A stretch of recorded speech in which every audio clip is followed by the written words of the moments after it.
ദൈവത്തിന് സ്തുതി. പ്രഭാതകിരണത്തിലേക്ക് സ്നേഹവന്തനം. ഭാഗം 1608. ഇന്ന് മെയ് മാസം 26-ാം തീയതി 147-ാമത്തെ ദിവസത്തിലെത്തി. വീണ്ടും ഒരു ഞായർ ദിനമാണ്. നമ്മൾ ക്രിസ്തു അനുയായികളെ സംബന്ധിച്ച് ഒരു റീചാർജിംഗ് ഡേ കൂടിയാണ് ഞായർ, അല്ലേ?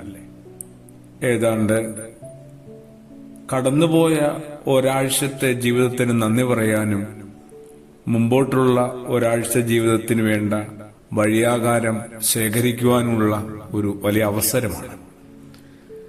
കുറെ കൂടി ജാഗ്രതയോടും കുറെ കൂടി ആഭിമുഖ്യത്തോടും കൂടി വേണ്ടേ ഈ ദിനത്തെ നമ്മൾ ഉപയോഗിക്കാനും പ്രയോജനപ്പെടുത്താനുമൊക്കെ. വിശുദ്ധനായ മത്തായി ശ്ലീഹായുടെ സുവിശേഷം 25-ാം അധ്യായത്തിന്റെ 4-ാമത്തെ തിരുവചനത്തില് യേശുവിന്റെ ഒരു ഓർമ്മപ്പെടുത്തലുണ്ട്. വിവേകവതികളാവട്ടെ വിളക്കുകളോടൊപ്പം പാത്രങ്ങളിൽ എണ്ണയും എടുത്തിരുന്നു. ഓരോരുത്തർക്കും ലഭിച്ച അവസരത്തെയാണ് ജീവിതത്തിൽ വിനിയോഗിക്കുന്നത്.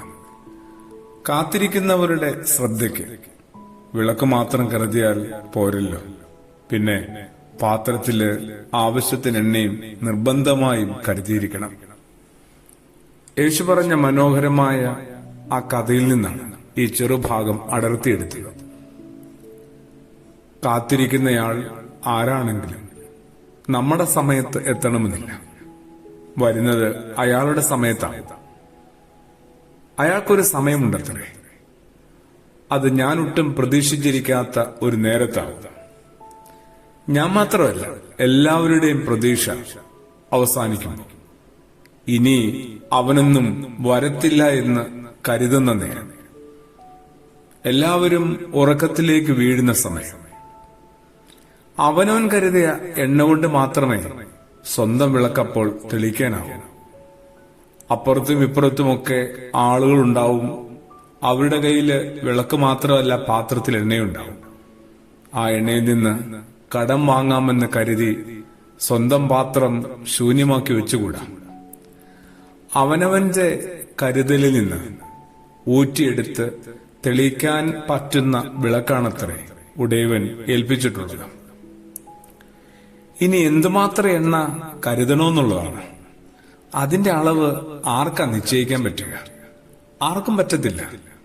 ഓരോരുത്തർക്കും എത്ര കരുതാനാവുമോ അത്രയും എടുത്തുകൊള്ളുക.